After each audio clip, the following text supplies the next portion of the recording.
শেষ হয়ে গেল সৌদি আরবের আলোচিত চতুর্থ Red Sea International Film Festival. উৎসবে গোল্ডেন ইউসোর সেরা পুরস্কার জিতেছে তিউনিসিয়ার সিনেমা রেড পাথ। সেটাই সিনেমা পাচ্ছে $1,00,000 পুরস্কার, যার টাকার অঙ্কে 1,25,00,000। হলিউড বলিউডের প্রথম সারির তারকাদের উপস্থিতিতে মুখরিত ছিল এবারের আয়োজন। এমনকি প্রথমবারের মতো এই উৎসবে উড়েছে বাংলাদেশের পতাকাও। পুরস্কার প্রদানের মধ্য দিয়ে শেষ হয়েছে সৌদি আরবের আলোচিত চতুর্থ রেড সি ফিল্ম ফেস্টিভ্যাল। উৎসবে গোল্ডেন ইউসো সেরা সিনেমার পুরস্কার জিতেছে তিউনিসিয়ার রেড পাথ। এটি পরিচালনা করেছেন লটফি আচৌ। তিউনিসিয়ার প্রত্যন্ত অঞ্চলের রহস্যময় একটি গল্প সিনেমায় তুলে ধরা হয়েছে। এর আগে লোকার্নো উৎসবে মূল শাখায় প্রতিযোগিতা করে এটি।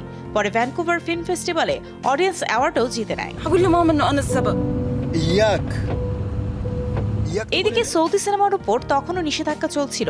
সেই সময় বাধার মধ্যে 2016 সালে তৈরি করা হয় my driver and I cinema. দীর্ঘ 8 বছর পর সেই সিনেমা এবারের আয়োজনে প্রিমিয়ার হয়। পরে বিচারকদের রায়ও বাজিমাত করেছে। সিনেমার অভিনেত্রী রৌলা দাখিলাল্লাহ জিতেছে উৎসবের চোপার্ট ইমার্জিং সৌদি ট্যালেন্ট পুরস্কার। অন্যদিকে এবারের আসরে সেরা অভিনেতা পুরস্কার জিতেছেন মাহমুদ বাকরি। সেরা অভিনেত্রী Mariam Sherif. Silver best feature film নির্বাচিত হয়েছে টু আ ল্যান্ড আননোন। সেরা নির্মাতার পুরস্কারও জিতেছেন লটফি আচৌর, তবে জুরি প্রাইজ জিতে নিয়েছেন খালেদ মানসুর। শেষ দিনে সম্মানসূচক পুরস্কার পেয়েছেন হলিউড অভিনেত্রী ভায়োলা ডেভিস ও হলিউড বলিউড তারকা প্রিয়াঙ্কা চোপড়া।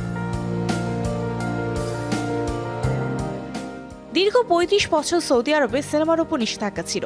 পরে দেশটির সরকার 2018 সালে সংস্কারের উদ্যোগ নেয়। বাতিল হয় নিষেধাজ্ঞা। সেই সময়ই সৌদি সরকার বড় পরিসরে রেড সি চলচ্চিত্র উৎসবের ঘোষণা দেয়। এবারের আয়োজনেও হলিউড বলিউডের প্রথম সারি তারকারা উপস্থিত হয়েছিলেন। এবারে রেড সি আসরে প্রথমবারের মতো অংশ নেয় বাংলাদেশের সিনেমা সাবা। অংশ নিয়েছিলেন পরিচালক মাকসুদ হুসাইন ও অভিনেত্রী মেহজাবিন চৌধুরীও। তবে সিনেমাটি কোনো পুরস্কার পায়নি। উৎসবে প্রধান বিচারকের দায়িত্ব পালন করেন অস্কারজয়ী নির্মাতা স্পাইক লি। 5 তারিখে শুরু হয়ে উৎসবটি শেষ হয় 14 December. Mario Sen, showbiz tonight. I'm a tenured professor in NYU Graduate Film School. My brother here was one of my students.